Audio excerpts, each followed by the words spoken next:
Alamin wassalatu wassalamu ala asyrafil anbiya'i wal mursalin wa ala alihi wa sahbihi ajma'in amma ba'd. Ahlan wa sahlan, kami dari Ta'mir Ar-Rayyan mengucapkan selamat datang bagi para jemaah yang telah hadir di Masjid Ar-Rayyan dalam rangka untuk menghadiri atau mengikuti kajian Jumat malam. Insyaallah tema kajian kita pada malam hari ini yakni melanjutkan kembali pembahasan pada kitab Tazkiyatun Nafas yang insyaallah akan dibimbing langsung oleh Al-Ustadz Mudhar Bik dari Madura. Ada beberapa pengumuman yang insyaallah kami sampaikan. Yang pertama, kami himbau untuk para jemaah sekalian untuk tetap mematuhi protokol kesehatan. Kemudian yang kedua, bagi para jemaah yang membawa putra-putrinya agar dikondisikan. Begitu juga untuk alat komunikasi berupa HP dan gadget yang lain untuk dikondisikan agar kajian kita berjalan dengan lancar dan khusyuk. Untuk teknis kajian pada malam hari ini insyaallah nanti akan dihentikan atau akan di break ketika sholat isya sudah masuk dan akan dilanjutkan kembali ketika azan isya telah dikumandangkan. Demikian untuk selanjutnya kami serahkan kepada Ustadz Mudhar Bik. Pada waktu dan tempat beliau kami persilahkan. Bismillahirrahmanirrahim. Assalamualaikum warahmatullahi wabarakatuh.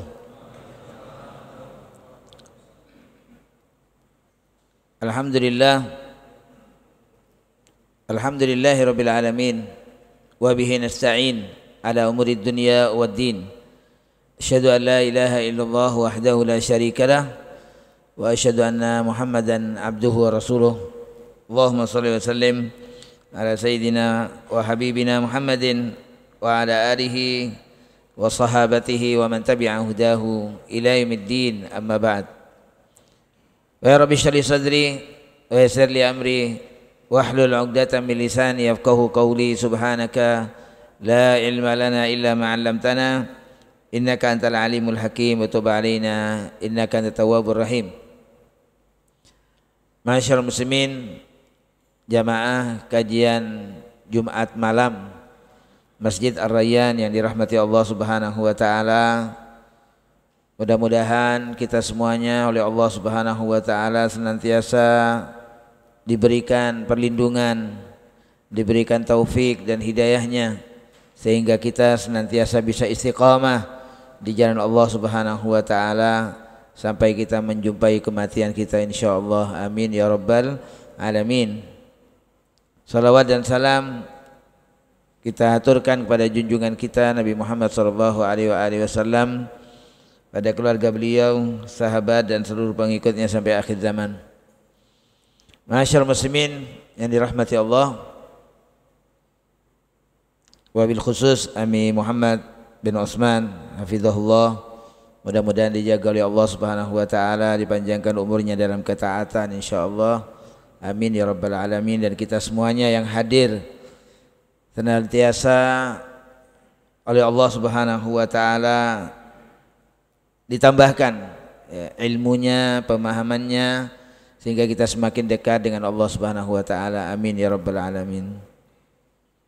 Setelah kita bersyukur kepada Allah Subhanahu wa taala dan salawat dan salam kepada Rasulullah sallallahu alaihi wasallam, pada malam ini kita melanjutkan pembacaan kitab Tazkiyatun Nafas.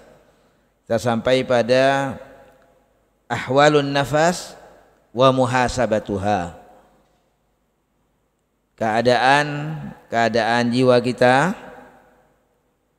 nafas, yaitu satu hal yang ada di dalam diri kita yang itu menjadi faktor yang bisa mendekatkan diri kita kepada Allah Subhanahu wa taala, atau justru menjadi faktor yang akan menjauhkan kita, yang akan menjerumuskan kita. Oleh karenanya kita senantiasa berusaha untuk membersihkan jiwa kita ini sehingga kita menjadi manusia-manusia yang jiwanya bisa tunduk kepada apa yang dibawa oleh baginda Rasulullah sallallahu alaihi wasallam. Rasulullah sallallahu alaihi wasallam bersabda, la yu'minu ahadukum hatta takuna hawahu taba'an lima ji'tu bihi. Kata Rasulullah sallallahu alaihi wasallam, atau kama qala Nabi sallallahu alaihi wasallam, bahwa tidaklah beriman, kata Rasulullah, sehingga, kalau dikatakan sehingga berarti iman kita ini bisa sempurna.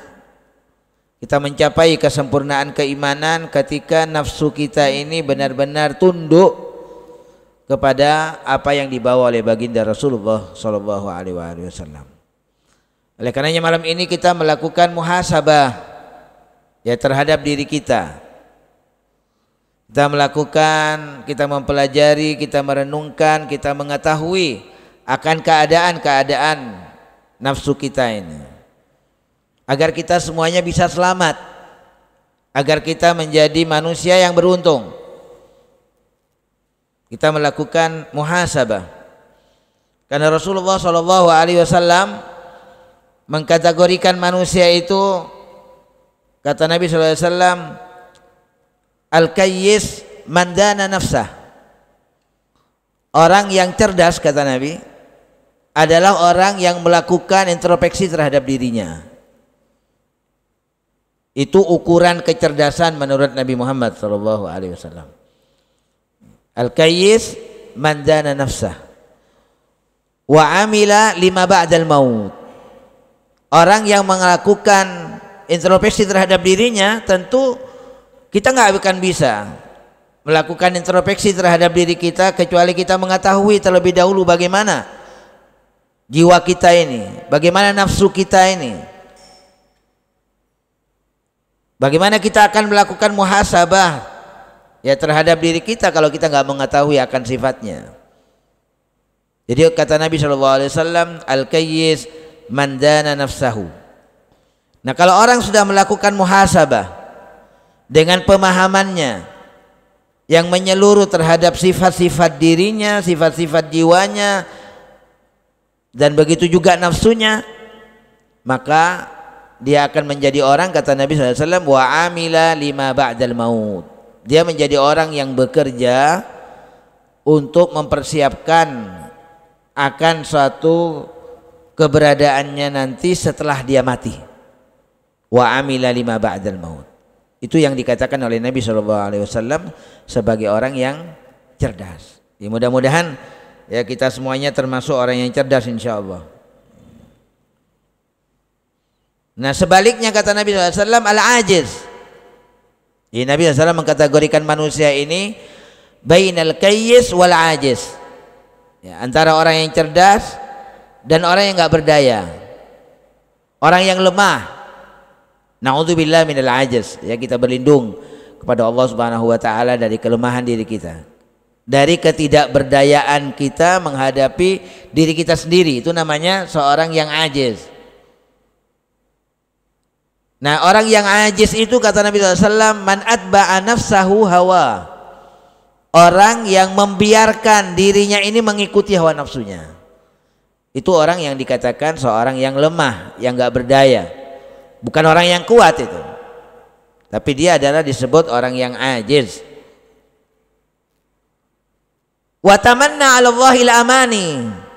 Ya, karena ketidakberdayaannya itu menghadapi dirinya, nafsunya, sehingga dia mengikutkan dirinya akan hawa nafsunya, dia mengikuti kehendak hawa nafsunya, akhirnya yang terjadi pada dirinya bukan dia bekerja, bukan mempersiapkan akan akhiratnya, bukan. Yang ada hanya angan-angan belaka, ingin hidup nyaman di dunia, bahagia di akhirat, tapi dia nggak mau bekerja.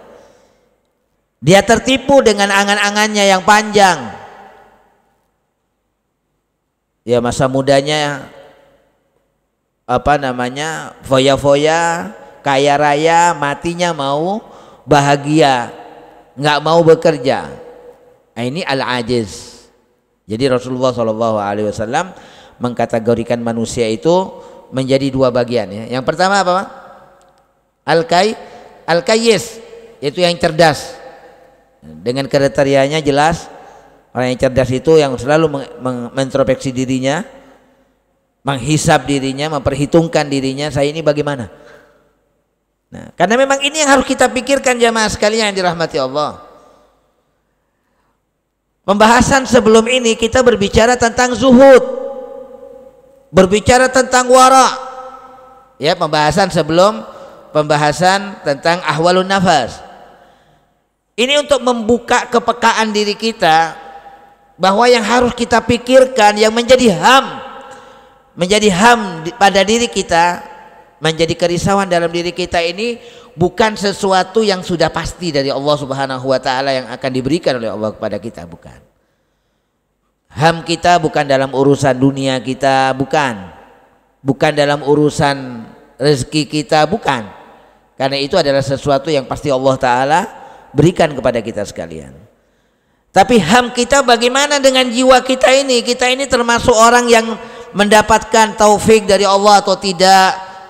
Saya ini nantinya mati husnul khotimah atau tidak? Ini ham kita. Ada perkataan seseorang alim mengatakan, man kana hammuhu batnu faqimatuhu ma yakhruj minnu. Ya, man kana hammuhu batnu faqimatuhu ma yakhruj minnu.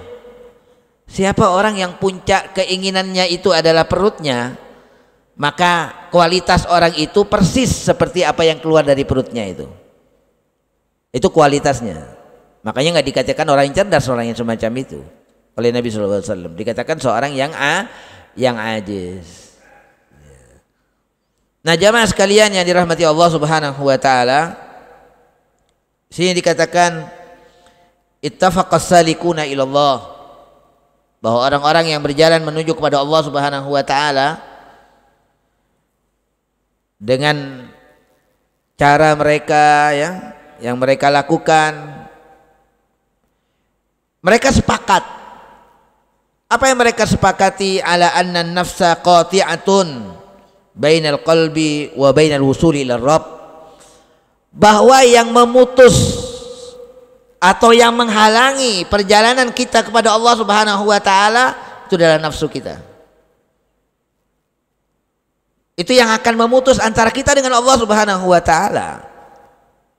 Makanya dikatakan oleh Nabi Muhammad sallallahu alaihi wasallam, a'da aduwika, kata Nabi, bahwa musuhmu yang paling memusuhi kamu itu adalah nafsuka, yaitu nafsumu, kata Nabi. Allati baina jambaika, yang ada di antara dua lambungmu. Dia akan selalu memutus kita agar kita nggak sampai kepada Allah Subhanahu wa taala.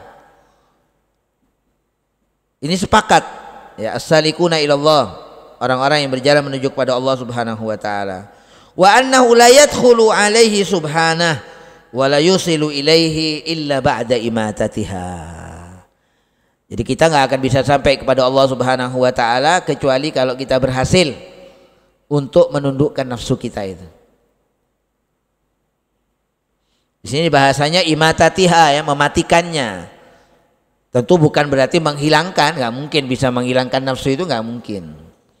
Ya, karena manusia itu ya akan hidup nggak bisa terlepas dari nafsunya, itu nggak bisa. Kita ini senantiasa menjadi kumpulan manusia, ya, bukan kumpulan malaikat yang punya nafsu, yang punya yang punya kecenderungan untuk berbuat salah. Itu manusia.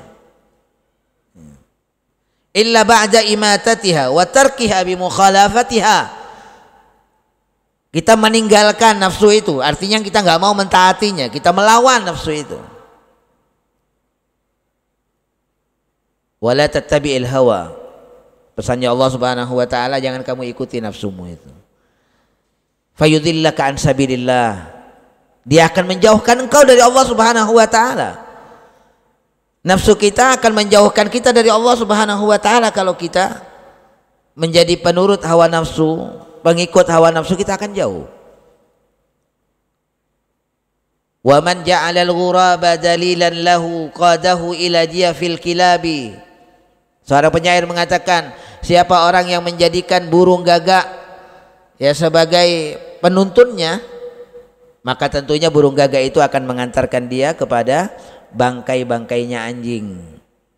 Artinya orang yang menjadikan hawa nafsunya sebagai imamnya, yang dia ikuti, yang dia taati, maka nafsunya akan membawa kepada kemaksiatan kepada Allah Subhanahu wa taala. Tidak akan membawa kepada Allah, kepada ketaatan kepada Allah, tidak. Makanya Imam Ghazali, jamaah sekalian yang dirahmati Allah Subhanahu wa taala, jadi Imam Ghazali itu mengumpamakan manusia dengan hatinya itu bagaikan seorang yang menunggangkan kuda. Ya. Jadi nafsu dengan hati manusia itu seperti manusia dengan kuda yang dia tunggangi. Kalau dia tutup kudanya, mata kuda itu dia tutup, dia bisa menggiring kuda itu. Dia bisa menuntun kuda itu kemana dia inginkan. Karena dia tundukkan itu kuda. Dia tutup matanya. Tetapi sebaliknya, kalau kemudian manusianya yang buta, manusia menutup matanya, kemudian kudanya yang dia tunggangi itu dibuka matanya, maka kuda itu yang akan membawanya. Itulah perumpamaan manusia dengan nafsunya.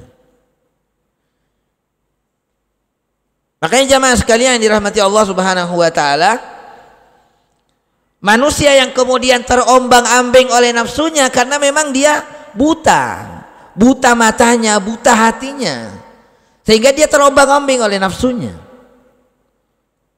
Kehidupannya hayra, ya, dalam keadaan terombang-ambing.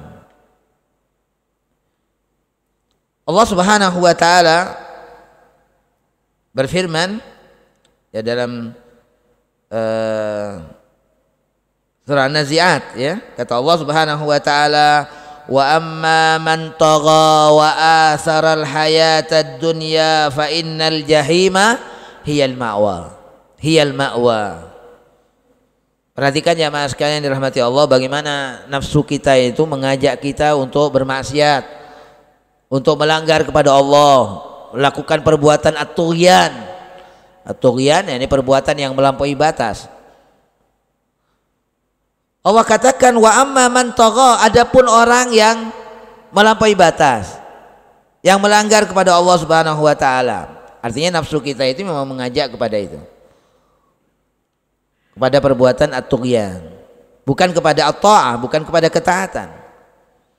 Yang kedua apa? Wa atharul hayatad dunya, nafsu kita mengajak untuk kita mengutamakan kehidupan dunia ini. Fa innal jahima hiyal ma'wa, maka sesungguhnya kata Allah tempatnya orang tersebut adalah neraka jahanam. Itu nafsu kita. Sedangkan Allah Subhanahu wa taala itu mengajak kita untuk takut kepadanya, untuk taat kepadanya, untuk bisa mencegah diri kita dari hawa nafsunya. Itu Allah Subhanahu wa taala. Jadi berbeda antara ajakan Allah Subhanahu wa taala dengan ajakan hawa nafsu itu. Allah mengatakan wa amma man khafa maqama rabbih wa nahan nafsa 'anil hawa fa innal jannata hiyal ma'wa. Adapun orang yang takut akan kebesaran Tuhannya, akan keagungan, akan maqam Tuhannya, wa nahan nafsa 'anil hawa, dan dia dapat mencegah dirinya dari keinginannya. Nah jamaah sekalian, kata ulama, ada dua hal yang tidak bisa berkumpul pada diri manusia. Apa itu? Yang pertama takut kepada Allah Subhanahu wa taala, yang kedua mengikuti hawa nafsu. Itu dua hal yang gak akan bisa bertemu dalam jiwa manusia. Ketika di dalam diri kita didominasi dengan rasa takut kepada Allah, maka mengikuti hawa nafsu itu tidak akan ada. Tapi sebaliknya, kalau kita didominasi diri kita dengan hawa nafsu, mengikuti hawa nafsu, maka takut kepada Allah Subhanahu wa taala akan hilang. Ini dua hal yang akan bertemu pada diri manusia. Makanya Allah di sini mengatakan wa amma man khafa maqama rabbih, orang yang takut akan maqam Tuhannya, wa nahan nafsa 'anil hawa, dan dia bisa mencegah dirinya dari mengikuti keinginannya, fa innal jannata hiyal ma'wa, maka surgalah tempatnya. Nah, inilah jamaah sekalian yang harus senantiasa ada dalam diri kita. Kondisi semacam ini yang harus selalu kita usahakan. Bagaimana diri kita ini selalu takut kepada Allah Subhanahu wa taala sehingga kita bisa mencegah diri kita untuk mengikuti hawa nafsunya. Kita nggak didominasi oleh nafsu kita. Ini yang harus kita usahakan selalu. Sehingga kata seorang ulama bahwa yang dikatakan orang yang mati husnul khotimah itu jamaah sekalian, orang yang dikatakan mati husnul khotimah itu ketika mati itu yang mendominasi dirinya adalah rasa takutnya kepada Allah Subhanahu wa taala, bukan nafsunya. Itu yang mendominasi dia. Nah, ini yang kita harapkan kepada Allah Subhanahu wa taala. Sedangkan orang yang mati su'ul khotimah waliyadu billah, yaitu adalah orang yang ketika mati dia dirinya itu sedang dikuasai oleh hawa nafsunya. Bukan akalnya, tapi hawa nafsunya. Itu orang yang mati su'ul khatimah. Karena memang dua hal ini sekali lagi tidak akan bisa berkumpul pada diri manusia. Kalau dia takut pada Allah maka nafsunya hilang, hawa nafsunya. Bisa dia meninggalkan hawa nafsunya. Tapi kalau dia bersama dengan hawa nafsunya, dia takut kepada Allah Subhanahu wa taala akan hilang. Ini yang berbahaya kalau ini terjadi di akhir hayat kita, waliyadzubillah. Kalau kemudian hawa nafsu yang menguasai diri kita.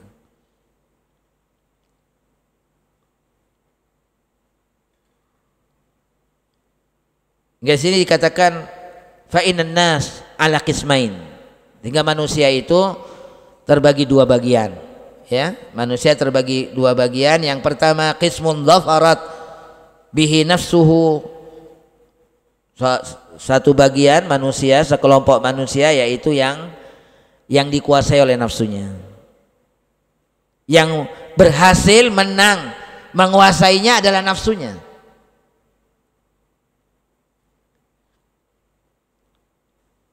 Famallakathu wa ahlakathu. Nah, setelah dikuasai dia akan dibinasakan oleh hawa nafsunya. Wa sara taw'an laha tahta awamiriha. Dia akan tunduk kepada perintah-perintah hawa nafsunya. Itu yang pertama. Wa qismun, yang kedua, dhafaru binufusihim faqahharuha. Itu manusia-manusia yang bisa menguasai jiwanya, yang bisa menguasai dirinya. Fasarat tau'an lahum, maka nafsunya yang tunduk pada diri mereka, pada mereka. Munqadatan li awamirihim, yang dapat diatur, dapat ditundukkan, dijinakkan, diatur untuk kemudian bisa mengikuti perintah-perintah mereka. Ini manusia terbagi kepada dua bagian. Bagian yang beruntung yang mana jamaah sekalian? Yang pertama apa yang kedua? Yang beruntung. Yang beruntung adalah yang kedua, di mana manusia bisa menguasai nafsunya, itu yang beruntung. Qala ba'dul arifin intaha safarut talibina ila dhafri bi anfusihim faman dhafara bi nafsi aflaha wa anjaha. Jadi orang yang bisa menguasai dirinya itu yang beruntung. Wa man dhafarat bihi nafsuhu khasira wa halak. Sedangkan orang yang dikuasai oleh nafsunya dia akan merugi dan akan binasa. Orang-orang yang merugi adalah orang yang mereka merugi dirinya sendiri dan keluarganya di hari kiamat. Itu akibat apa? Akibat mereka mengikuti hawa nafsunya. Nah, jamaah sekalian yang dirahmati Allah Subhanahu wa taala, Al-Qur'an telah menjelaskan kepada kita sekalian. Allah Subhanahu wa taala menyifati di dalam Al-Qur'an nafsu kita ini dengan 3 sifat. Ya. Yang pertama adalah an-nafsul mutmainnah. Itu nafsu yang jinak, yang tenang. Yang kedua al-lawwamah. Nafsu yang menyesal. Nafsu yang mencemooh dirinya. Ini yang kedua. Dan yang ketiga al-ammarah, yaitu nafsu yang benar-benar menyuruh kepada kejelekan. Nah, Al-Qur'an, di dalam Al-Qur'an Allah Subhanahu wa taala ya telah bersumpah. Ini sumpah Allah taala yang paling panjang, Ya, kita nggak mendapati sumpah di dalam Al-Quran yang paling panjang dibandingkan dengan sumpah-sumpah Allah Subhanahu wa taala yang ada di dalam surat Asy-Syams itu. Ini sumpah Allah yang paling panjang. Sampai ada 11 sumpah di situ ya. Wasyamsi wadduhaha wal qamari idza talaha wan nahari idza jallaha wal laili idza yaghshaha was samai wa ma banaha wal ardi wa ma tahaha wa nafsin wa ma sawaha fa alhamaha fujuraha wa taqwaha. Nah, yang terakhir Allah taala bersumpah dengan jiwa manusia. Wa nafsin wa ma sawaha. Demi jiwa dan penciptaannya. Fa alhamaha fujuraha wa taqwaha. Di mana kata Allah Subhanahu wa taala, pada diri manusia itu dia terilhami dengan kebaikan dan keburukan. Jadi nafsu ini jamaah sekalian adalah satu kekuatan yang ada pada diri manusia, yaitu kekuatan untuk melakukan kebaikan atau kekuatan untuk melakukan kejelekan. Dia punya potensi untuk melakukan, untuk memilih. Itu nafsu manusia. Makanya dalam pembagian nafsu itu sangat beragam para ulama membagi nafsu. Tapi Al-Quran kalau kita perhatikan, semuanya tentunya diambil dari Al-Quran dan sunnah-sunnah Rasulullah dan hadis-hadis Rasulullah SAW. Tinggal ulama macam-macam dalam membagi nafsu itu. Sebagian ada yang membaginya pada 3 bagian, seperti dalam kitab ini dibagi pada 3 bagian. Sebagian ada yang membaginya pada pembagian sampai pada 7 sampai 12. Ya, tambahannya banyak.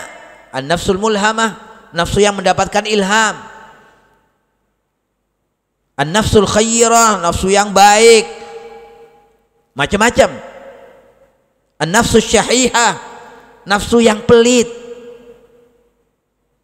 Jadi mereka membagi nafsu itu sampai pada bilangan yang dari 3, 7 sampai 12, bahkan ada yang lebih daripada itu. Nah, Allah Subhanahu wa taala sudah menyatakan bahwa qad aflaha man zakkaha wa qad khaba man dassaha. Sungguh beruntung kata Allah orang yang mensucikan dirinya, dan sungguh merugi orang yang mengotori jiwanya. Ini ketetapan Allah Subhanahu wa taala yang tidak akan pernah berubah jamaah. Ini ketetapan Allah yang enggak akan pernah berubah. Siapa orang yang beruntung, siapa yang merugi, itu sudah jelas. Jadi yang beruntung itu adalah orang yang mau membersihkan jiwanya, yang mensucikan jiwanya. Nah, orang yang merugi adalah orang yang mengotori jiwanya.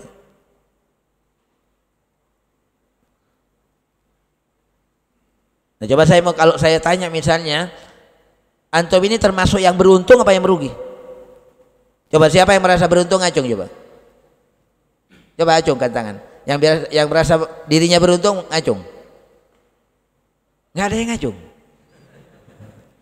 Oke, yang merasa merugi, yang merasa rugi ngacung.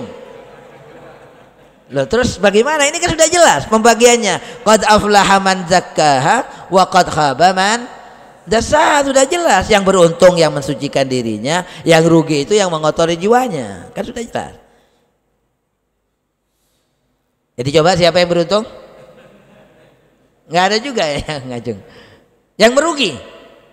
Nggak ada juga. Terus kita antara itu, nggak ada antara itu.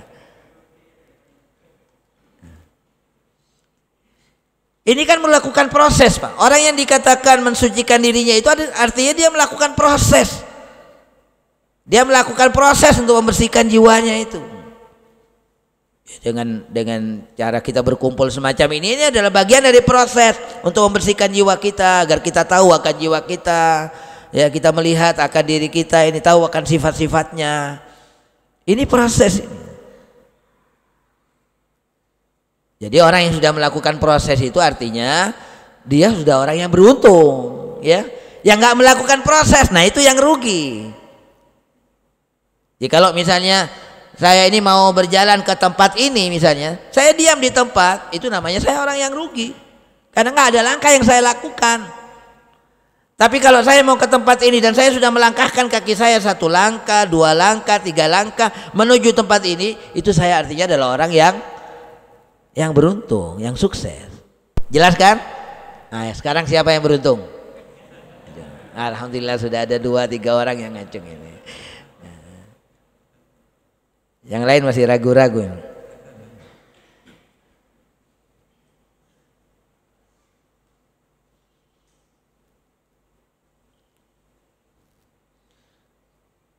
Nah, jamaah sekalian yang dirahmati Allah Subhanahu wa taala, ketika sifat ini al-mutmainnah, al-lawwamah dan al-ammarah itu adalah kembali kepada keadaan kita, di mana kita sedang berada, dalam kondisi apa kita sedang berada.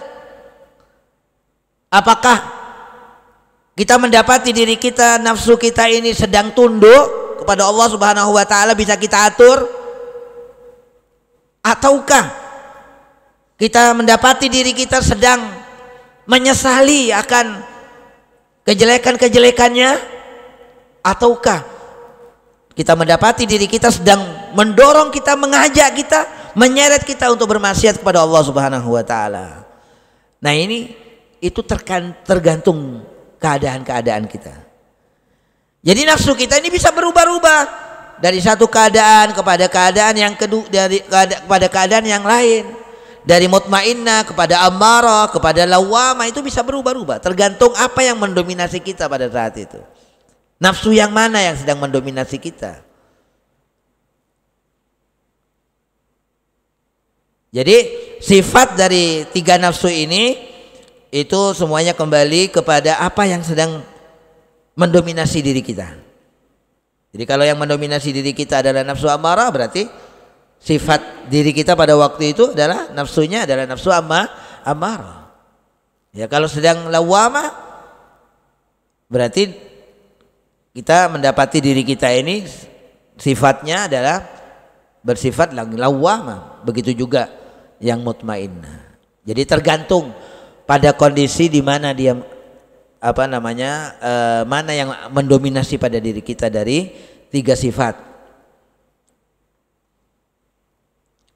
Ada pertanyaan di sini, halin nafsu wahida wa hadhi awsafun laha am lil 'abdi salasu anfus. Nah, terkait 3 sifat ini, apakah memang manusia itu punya 3 jiwa atau nafasnya 1 tapi sifatnya yang 3? Ya. Fal awal qaulul fuqaha wal mufassirin. Ya, menurut ahli fikih dan para ahli tafsir itu berpendapat yang pertama, ya, pendapat mereka adalah pendapat yang pertama. Nafsu wahidah. Yang dibawa namanya nafas itu 1 pada diri kita. Cuma sifatnya ada 3. Wa tsani qaulu katsirin min ahli tasawuf wa tahqiq. Nah, sedangkan pendapat yang kedua itu pendapatnya ulama-ulama suluk, ya, artinya mereka yang menekuni akan kebersihan jiwa. Nah, mereka pendapatnya adalah pendapat yang kedua, bahwa memang ada 3 nafas pada diri kita.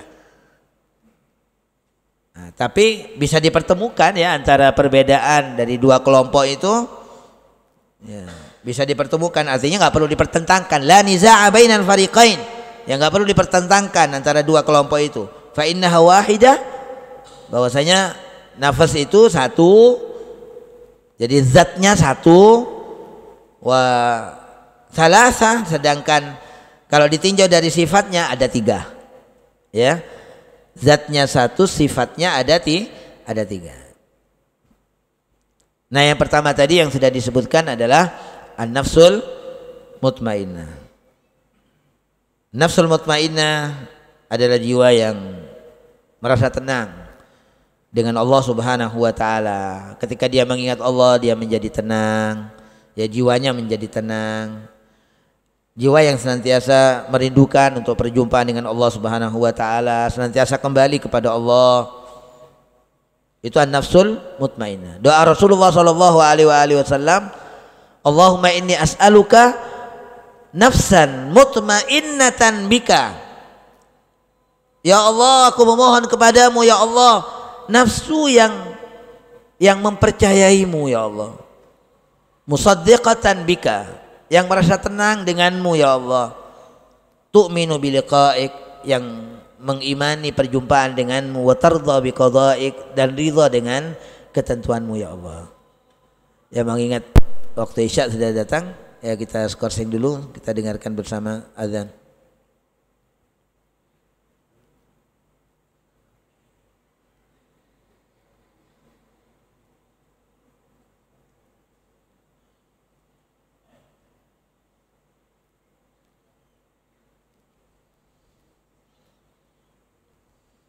Belum.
اللهم رب آت دعوة التامة والصلاة القائمة آت محمد الوسيلة الفضيلة وبعث المقام محمد الذي وعده. Baik, setelah kita mendengarkan azan dan berdoa, kita lanjutkan kembali ya tentang an-nafsu al-mutmainnah. Ini nafsu yang nomor satu tentunya, yang dekat dengan Allah Subhanahu wa taala. Nah, jamaah sekalian, apa sebabnya ya, faktor yang menjadikan jiwa kita ini menjadi tenang ketika kita mengingat Allah Subhanahu wa taala, jiwa kita menjadi rindu kepada Allah Subhanahu wa taala? Apa faktornya? Di sini dikatakan wa aslu dzalika kullihi hiyal yaqadhah. Yang mendasari itu semuanya sehingga nafsu seseorang itu menjadi mutmainnah, yaitu karena kepekaan jiwanya itu tadi. Karena jiwanya yang sedang sadar, nggak tidur dia, jiwanya nggak tidur, nggak merem, tapi dia yaqadhah, sedang melek, sedang sadar, tidak lalai. Apa kesadaran yang dia rasakan? Jadi al-yaqadhah allati kasyafat an qalbihi sanatal ghaflah. Jadi al-yaqadhah, kesadaran diri itu yang menyingkap selubung kelalaian. sehingga dia tidak menjadi orang yang lalai. Wa adha'at lahu qusural jannah fara'a fi dawi dzalik hadhil yaqadha ma khuliqa lahu. Nah, dengan kesadaran dirinya itu tadi sehingga menyebabkan jiwanya itu menjadi tenang. Pertama, ya, yang pertama adalah sinar dari al-yaqadha ini, kesadaran ini menampakkan kepada dia pertama ma khuliqa lahu, apa yang diciptakan untuk dia. Jadi apa yang Allah Subhanahu wa taala telah sediakan untuk dirinya, apa yang Allah taala menciptakan untuknya itu, apa yang Allah ciptakan untuk dia bisa melihatnya. Jadi tersingkap. Dia bisa melihat sehingga dia menjadi tenang. Dia menjadi tenang dia. Wa ma sayalqahu baina yadayhi min hinal maut ila dukhuli daril qarar. Orang yang mati, orang yang akan wafat, ya, orang soleh itu jiwanya sudah memandang kepada apa yang Allah Ta'ala sudah sediakan untuknya, sehingga dia menjadi tenang. Makanya kemudian Allah Subhanahu Wa Ta'ala memanggil jiwa yang tenang itu, ya ayyatuhan nafsul mutmainnah, kata Allah, wahai jiwa yang tenang, irji'i ila rabbik, kembalilah engkau kepada Tuhanmu. Fadkhuli fi ibadi, masuklah engkau dalam kelompok hamba-hambaku. Wadkhuli jannati, dan masuklah engkau ke dalam syurgaku. Nah, ini yang menjadikan dia tenang. Al-yaqadha ma khuliqa lahu wa ma sayalqahu baina yadayhi, apa yang dia akan terima dari Allah Subhanahu wa taala min hinil maut, ya, di saat dia mati, ila dukhuli daril qarar, sampai masuk ke dalam kuburnya, sampai nantinya di akhirat. Wa ra'a sur'atal qada inqidha'id dunya, dia melihat, ya, dengan dia merasakan betul betapa cepatnya ini usia dunia ini, kehidupannya di dunia. Wa qillati wafaiha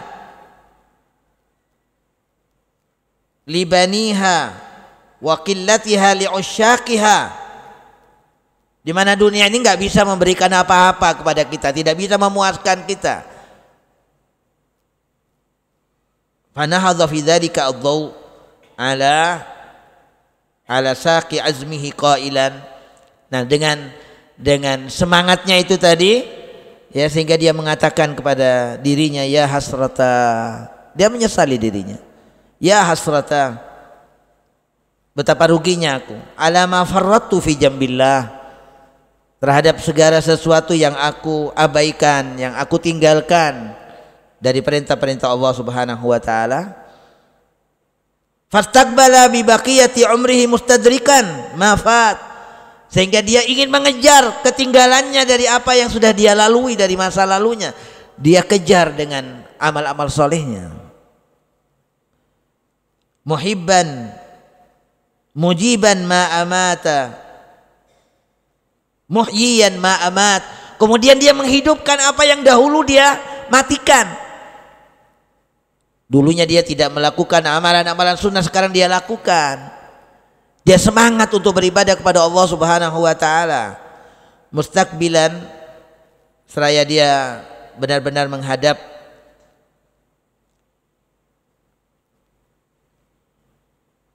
ma taqaddama lahu minal atharat, ya, menghadapi segala sesuatu dari apa yang sudah dia lakukan dari dosa, dia hadapi dengan bertobat kepada Allah. Muntahizan fursatal imkan, dia benar-benar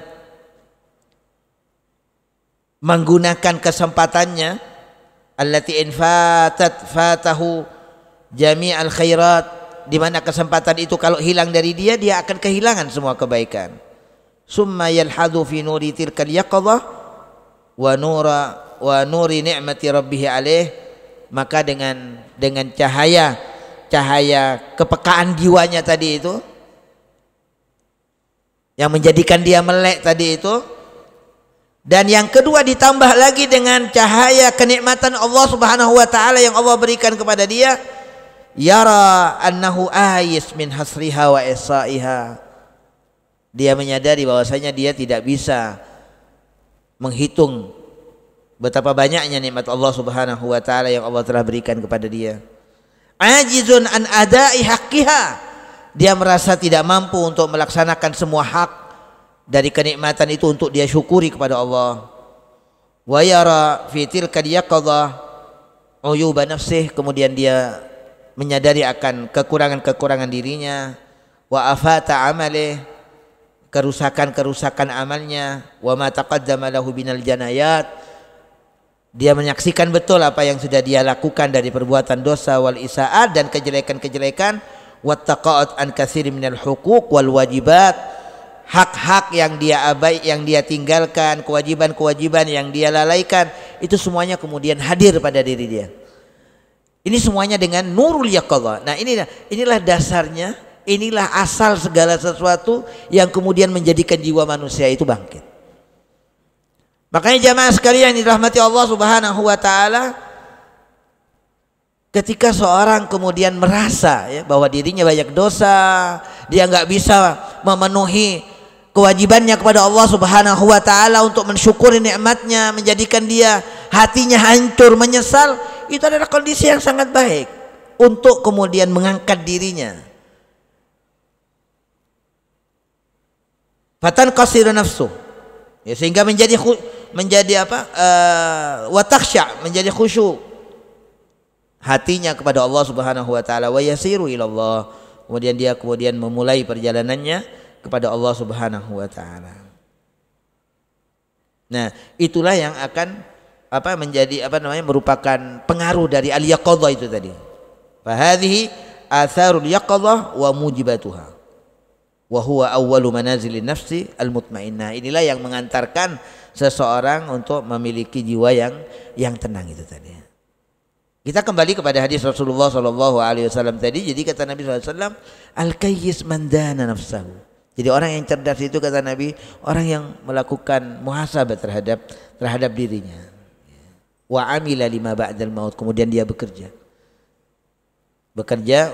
untuk kehidupannya setelah kematian ini. Nah, itu yang pertama jamaah sekalian dirahmati Allah Subhanahu wa taala ya. Sifat nafsu yang pertama, an-nafsul mutmainnah. Yang kedua adalah an-nafsul lawwamah. Apa itu nafsul lawwamah? Qalat ta'ifatun, sebagai sekelompok dari ulama mengatakan, hiya allati la tathbut ala halin wahidah. Nafsul lawwamah itu adalah nafsu yang tidak tetap dalam satu keadaan. Artinya apa? Kadang dia taat, kadang dia bermaksiat, ya. Kadang dia bersemangat, kadang dia lesu. Itu namanya nafsul lawwamah.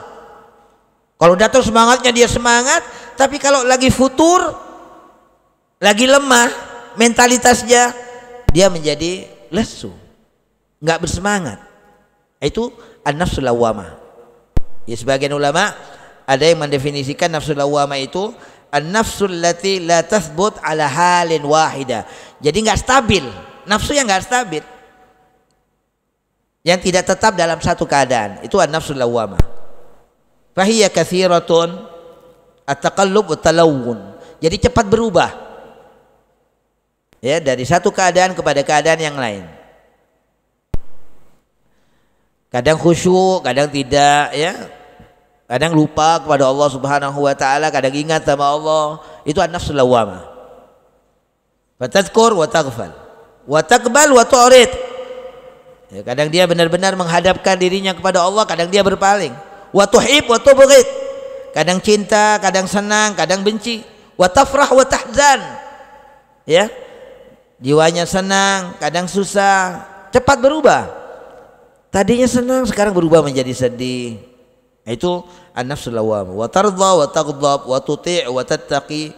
Ya, dia melakukan ketaatan, kadang-kadang bermaksiat kepada Allah. Itu menurut sekelompok. Wa qalat ukhra, sekelompok yang lain mengatakan, mendefinisikan an-nafsul lawwamah, hiya nafsul mu'min. Jadi ada yang mengatakan bahwa nafsu lawwamah itu adalah nafsunya seorang mukmin. Qala Al-Hasan Al-Basri, Al-Hasan Al-Basri mengatakan, innal mu'mina la tarahu illa yalumu nafsahu daiman, bahwa seorang mukmin itu tidaklah melihat dirinya kecuali dia selalu mencela dirinya. Itulah orang mukmin, dia selalu menyalahkan dirinya, selalu mencela dirinya. Kenapa wahai diriku engkau enggak bersegera untuk melakukan kebaikan? Kenapa kamu bermalas-malas? Selalu menegur dirinya, selalu mengajak bicara dirinya dengan menyalahkan dirinya. Jadi itu kata Imam Hasan Al-Basri, la tarahu, orang mukmin itu tidak melihat jiwanya illa yalumu nafsahu daiman. Yaqul ma aradta hadza. Kalau dia melakukan sesuatu, dia mengatakan kepada dirinya, apa yang kamu inginkan dari perbuatan ini wahai nafsuku? Ya, lima fa'alta hadza. Kalau dia melakukan sesuatu yang jelek, dia menegur, kenapa kamu lakukan ini?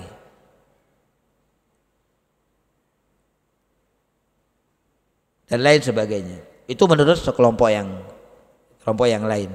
Wa qalat ukhra, ada lagi yang mengatakan an-nafsul lawwamah itu adalah al-laum yaumal qiyamah, yaitu adalah penyesalan di hari kiamat.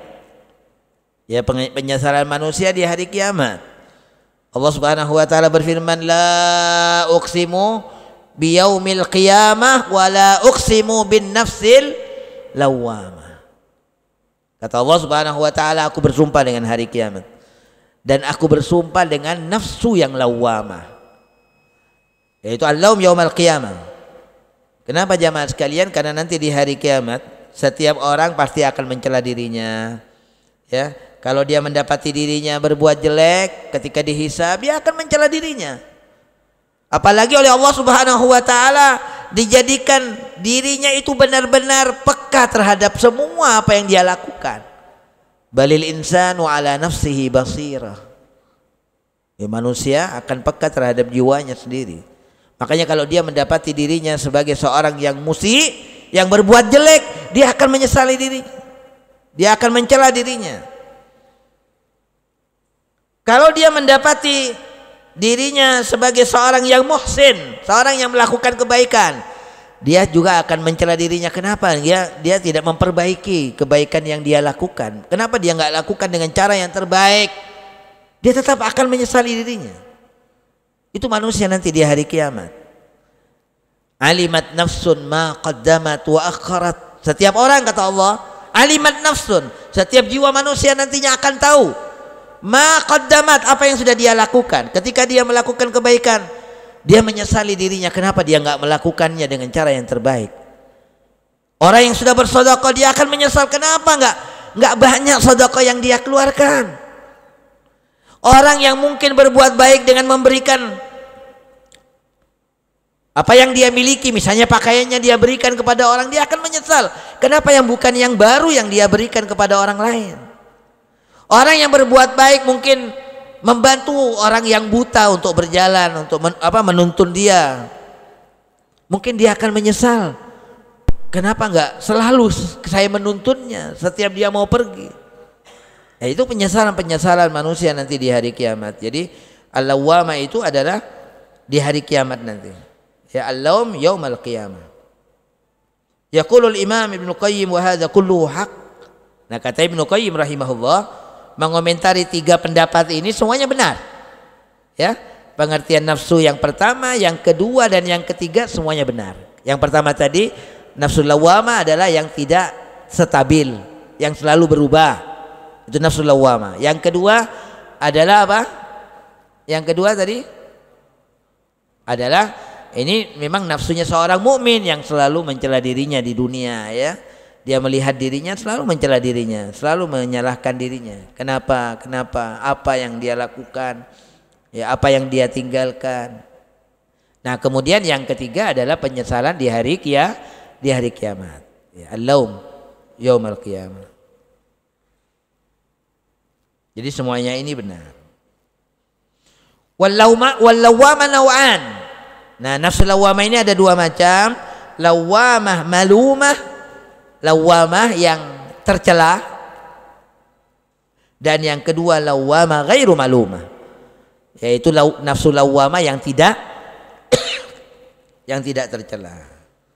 Nah, sedangkan nafsu lawwamah yang tercela itu hiya nafsul jahilah adz-zalimah, yaitu nafsu yang bodoh yang melakukan kezaliman, allati yalumuha Allah wa malaikatuhu, yaitu yang dicela oleh Allah Subhanahu wa taala dan malaikatnya.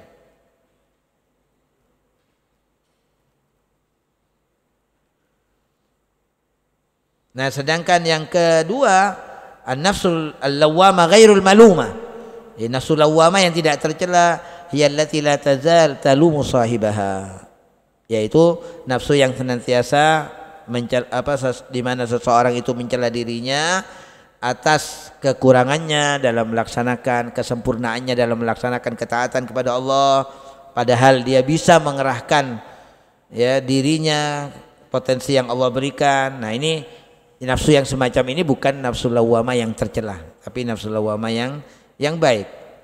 Wa asyrafun nufus man damat nafsaha min taatillah. Bahkan dikatakan jiwa yang paling mulia adalah jiwa yang man lamat nafsaha, yang dimana dia menegur terhadap dirinya sendiri, menyalahkan dirinya karena kelalaiannya dari melakukan ketaatan kepada Allah Subhanahu wa taala. Ini yang kedua jamaah sekalian. Yang ketiga yang terakhir adalah an-nafsul ammarah bisu. Nafsu yang benar-benar menyuruh kepada kejelekan. Nah, ini bagian nafsu yang tercela. Ya, bagian yang ketiga adalah nafsu yang tercela. Kenapa? Karena dia selalu menyuruh kepada kejelekan. Dan ini merupakan tabiatnya nafsu. Memang tabiatnya nafsu itu selalu menyuruh kepada kejelekan. Nabi Allah Yusuf mengatakan la ubarri'u nafsi, aku tidak bisa membebaskan diriku dari nafsuku, katanya. Innan nafsa la ammaratun bisu, bahwa saya nafsu itu senantiasa menyuruh kepada kejelekan. Illa man rahimallah, ya, kecuali yang mendapatkan rahmat Allah Subhanahu wa taala. Kecuali orang yang mendapatkan rahmat Allah Subhanahu wa taala. Jadi ini tabiatnya nafsu. Makanya jamaah sekalian, problematika yang terjadi dalam kehidupan umat manusia ini problematika yang tidak akan pernah berakhir, yaitu yang terkait dengan nafsu manusia. Selama manusia masih hidup ya akan terjadi problematikanya. Karena memang tabiat nafsu ini yang senantiasa mengajaknya kepada kejahatan, kepada kejelekan. Innan nafsa la ammaratun bisu'i illa ma rahima rabbi, ya, kecuali yang mendapatkan rahmat Allah Subhanahu wa taala. Nah, jamaah sekalian, usaha kita ya bagaimana kita senantiasa berada dalam rahmatnya Allah Subhanahu wa taala. Dengan demikian kita akan bisa mengekang hawa nafsu kita itu yang senantiasa mengajak kepada kejahatan. Inna rabbi ghafurur rahim. Allah taala juga berfirman, walaula fadlullahi alaikum wa rahmatuhu ma zaka minkum min ahadin abada. Kata Allah Ta'ala, kalau bukan karena karunia Allah terhadap kalian, kalau bukan karena rahmat Allah Subhanahu wa taala kepada kalian, kalian enggak bisa membersihkan diri kalian. Ma zaka minkum min ahadin abada. Kalian enggak bisa membersihkan diri kalian, enggak bisa. Kita akan berlumuran dengan dosa jamaah sekalian, kita akan terus tenggelam dalam perbuatan maksiat kepada Allah. Kenapa? Karena nafsu kita itu tadi yang mengajak kita kepada kejelekan.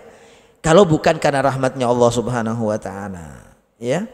Tapi karena rahmat Allah, karena karunia Allah Subhanahu wa taala yang Allah berikan, Allah selamatkan kita. Allah jaga kita. Ini semuanya karena rahmat Allah. Makanya kita nggak boleh mensucikan diri kita, itu nggak boleh. La tuzakku anfusakum. Jangan. Ini semuanya karena Allah Subhanahu wa taala. Karena semuanya karena rahmatnya Allah Subhanahu wa taala kita menjadi orang yang taat kepada Allah, itu karena rahmat Allah. Kita bisa menjauhi kemaksiatan itu karena rahmatnya Allah Subhanahu wa taala, bukan karena kita, bukan. Kita ini ya karakternya, jiwa kita yang mengajak kepada kejelekan itu.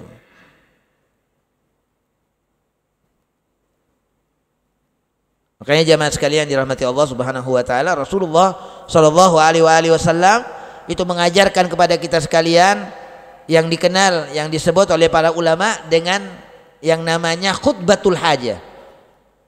Khutbatul hajah ini khutbahnya Nabi yang senantiasa disampaikan oleh Nabi dalam setiap momentum. Innal hamdalillah nahmaduhu wa nasta'inuhu wa nastaghfiruhu wa na'udzu billah min syururi anfusina.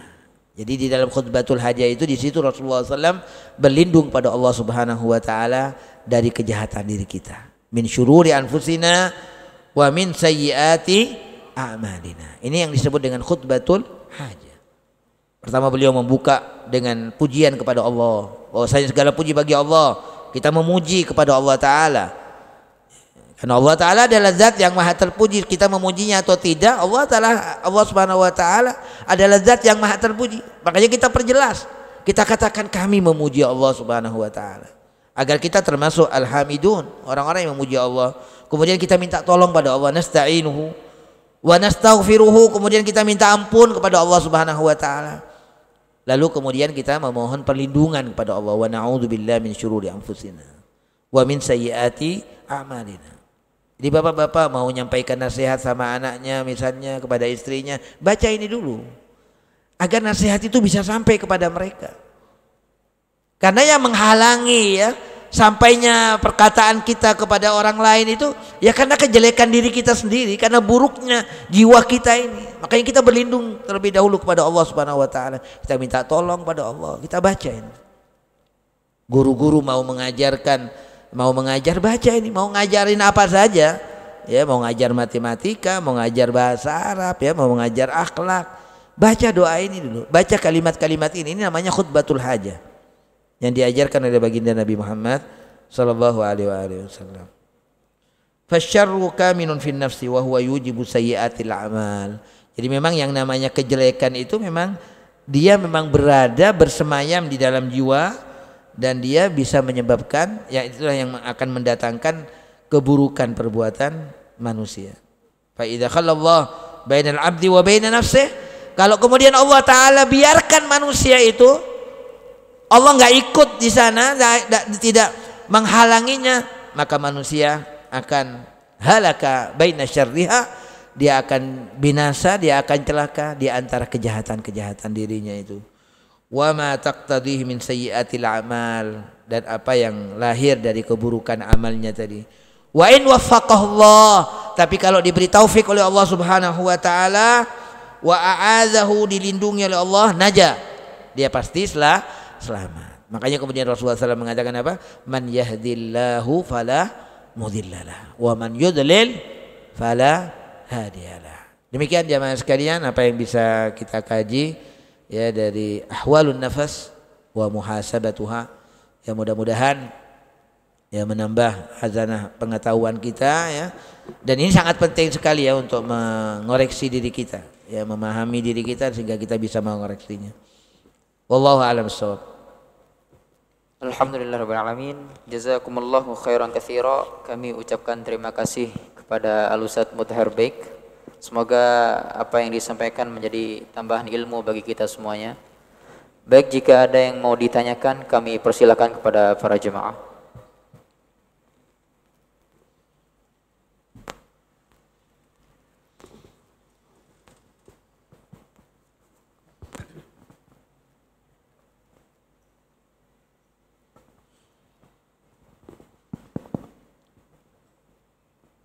Bismillahirrahmanirrahim. Izin bertanya Ustadz, mengenai bagaimana cara kita melihat kolbu kita, cara mengenal kolbu yang berhubungan dengan nafsu kita. Yang kedua, hubungan kolbu dengan jiwa dan ruh. Itu aja Ustadz. Makasih. Kalimat an-nafas, an-nafas itu artinya jiwa ya. An-nafas. Kalimat an-nafas datang di dalam Al-Quran itu memang dalam beragam konteksnya. Ya. Yang pertama, an-nafas disebut di dalam Al-Quran dengan makna ar-ruh. Itu yang pertama. Seperti misalnya malaikat ketika akan mencabut nyawanya orang-orang kafir itu, di mana mereka disiksa ya ketika menghadapi sakaratul mautnya, disiksa oleh malaikat. Lalu malaikat mengatakan apa? Akhriju anfusakum, kata malaikat, ayo keluarkan ruh kalian kalau kalian bisa. Akhriju anfusakum al-yauma tujzauna adzabal hun, kalian hari ini disiksa, ya, mendapatkan balasan dengan siksaan yang menghinakan. Nah, itu yang pertama. An-nafas bimakna ar-ruh. Jadi kata nafas dengan maknanya yaitu ruh. Ya. Yang kedua, an-nafas dalam Al-Qur'an disebutkan bimakna al-aqal. Berarti adalah akal atau ilmu. Misalnya perkataan seorang nabi mengatakan dalam munajatnya kepada Allah Subhanahu wa taala dalam Al-Qur'an, innaka ta'lamu ma fi nafsi wa la a'lamu ma fi nafsik. Ya Allah, engkau mengetahui apa yang aku ketahui. Nah, itu maknanya ma fi nafsi, engkau mengetahui apa yang ada pada diriku, maknanya engkau mengetahui apa yang aku ketahui. Apa yang aku ketahui pasti engkau ketahui, ya Allah. Wa la a'lamu ma fi nafsik, dan aku tidak mengetahui apa yang engkau ketahui, ya Allah. Nah, itu datang kata nafas dalam Al-Qur'an dengan makna ilmu. Ya.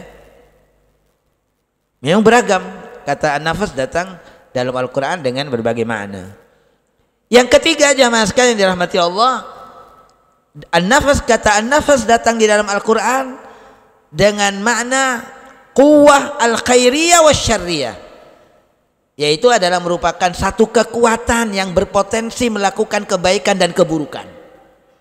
Nah, itulah yang Allah Ta'ala berfirman di dalam surah Asy-Syams tadi yang saya katakan sumpah Allah yang paling panjang itu. Wa nafsin wa ma sawwaha fa alhamaha fujuraha wa taqwaha. Jadi ini adalah satu kekuatan. Jadi ia adalah merupakan sesuatu yang tersendiri, bukan ruh, bukan jasad, tapi dia berada di dalam keduanya. Ya, ketika jasad dan ruh itu bertemu, nafas itu ada. Ya, nafas itu ada. Potensi melakukan al-khairiyah wasyarriyah tadi, kekuatan kebaikan dan keburukan itu ada. Ketika keduanya bertemu, jasad dan ruh. Jadi ini menjadi sesuatu yang berdiri sendiri, bukan ruh, bukan jasad, tapi dia berada ketika keduanya bertemu, ya. Dia lahir, dia berada, kain ada di dalam ruh dan jasad itu tadi. Ya, ketika terpisah antara ruh dan jasad, maka nafas nggak ada. Nafas yang seperti itu nggak ada. Yang potensi melakukan kejelekan dan keburukan itu tidak ada. Yang ada ruh, yang potensinya adalah kebaikan semata.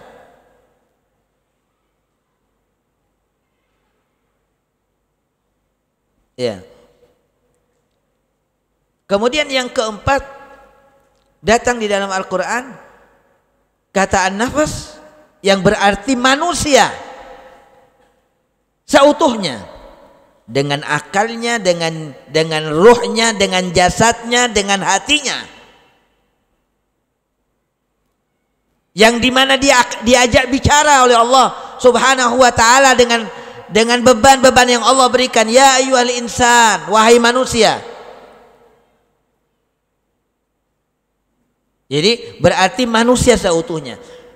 Ya, seakan-akan nafas itu adalah al-insan al-ma'nawi. Jadi nafas itu adalah merupakan manusia yang tidak bisa disentuh. Ya.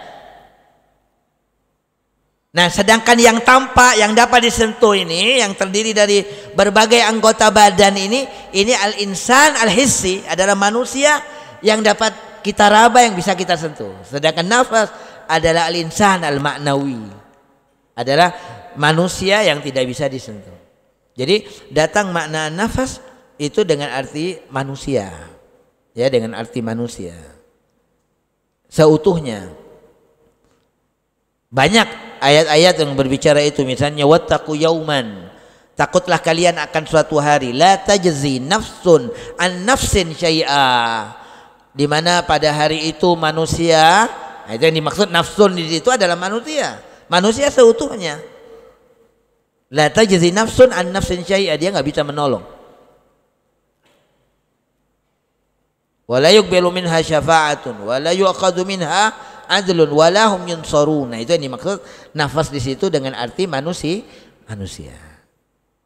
Nah makanya dengan kalimat-kalimat nafas yang ada di dalam Al-Quran dengan berbagai maknanya ini memperkaya pengetahuan kita akan an-nafas itu sendiri, ya, akan an-nafas itu sendiri. Nah kemudian nafas itu tadi itu punya berbagai unsur. Ada unsur tabiatnya nafsu, ada muyul, ada kecenderungan, ada gharizah, ada instingnya. Itu semuanya adalah merupakan elemen-elemen daripada unsur-unsur yang ada pada an-nafas itu sendiri. Wallahu alam, itu yang kita fahami ya dari ayat-ayat Allah Subhanahu wa taala di dalam Al-Qur'anul Karim. Ya kita terlepas dari apa yang disampaikan oleh dalam ilmu filsafat misalnya ya. Kita terlepas dari itu semuanya, kita lihat aja yang lebih gampang, yang lebih mudah untuk kita fahami dari apa yang Allah Subhanahu wa taala firmankan di dalam Al-Qur'an. Wallahu a'lam bishawab. Baik, untuk pertanyaan selanjutnya. Assalamualaikum warahmatullahi wabarakatuh. Waalaikumsalam. Terima kasih Ustadz atas pencerahannya. Ada 2 pertanyaan. Yang pertama yang tadi sebenarnya sudah dijawab mungkin sama Ustadz. Apakah ruh dan nafsu itu satu kesatuan atau 2 hal yang berbeda? Itu. Yang kedua mengenai nafsu ini yang 3 tadi, mutmainnah, lawamah dan amarah. Di mana posisinya mereka itu ketika kita itu melalui alam dunia ini setelah kita meninggal? Apakah terkena hisab atau tidak gitu loh. Seperti itu. Terima kasih. Assalamualaikum warahmatullahi wabarakatuh. Seperti yang saya telah jelaskan tadi, bahwa yang namanya nafas itu ada ketika bertemunya ruh dan jasad. Nafas itu ada. Nah ketika sudah meninggal, ya yang ada itu ruh yang kembali kepada Allah Subhanahu wa taala. Yang kedua adalah jasad. Ya, jasad yang menjadi makanan tanah, cacing. Ya, di dalam bumi ini. Jadi manusia itu kan terdiri dari itu, dari ruh dan jasadnya, itu al-insan ya, manusia. Jadi ada yang kembali kepada Allah Subhanahu wa taala yaitu ruhnya, ada yang menjadi santapan tanah, cacing ya, ulat di dalam bumi ini yaitu jasadnya. Tapi semuanya itu akan dikembalikan oleh Allah Subhanahu wa taala. Jasad yang dimakan tanah ini akan dikembalikan oleh Allah dan akan merasakan. Dan Allah akan kembalikan ruhnya manusia. Allah taala mengatakan wa idzan nufusu zuwijat, di saat nafsu manusia. Nah, an-nufus Allah taala mengatakan dengan kata nufus, zuwijat, sudah dikawinkan kembali. Ruh dengan jasadnya zuwijat, dikawinkan kembali. Maka dia akan merasakan. Ya. Kalau kita baca hadis dalam kitab Bukhari itu ya berbagai macam penjelasan tentang keberadaan manusia ketika di dalam kubur itu. Ada yang mengatakan ya yang dikembalikan itu sebagiannya dari ruhnya. Ya, ada yang mengatakan ya semuanya dikembalikan lagi ke dalam ruhnya itu ketika di dalam kubur. Yang jelas manusia merasakan, bukan tidak merasakan apa yang, karena nafsu manusia inilah jiwa manusia ini, manusia itu tadi itu yang akan yauma tajidu kullu nafsin ma amilat min khairin muhdara. Kata Allah Subhanahu wa taala, pada hari itu setiap orang, nah kata nafas di sini yang dimaksud adalah manusia. Ya, manusia. Yauma tajidu kullu nafsin ma amilat, apa yang dia lakukan muhdara, akan dihadirkan di depan dirinya.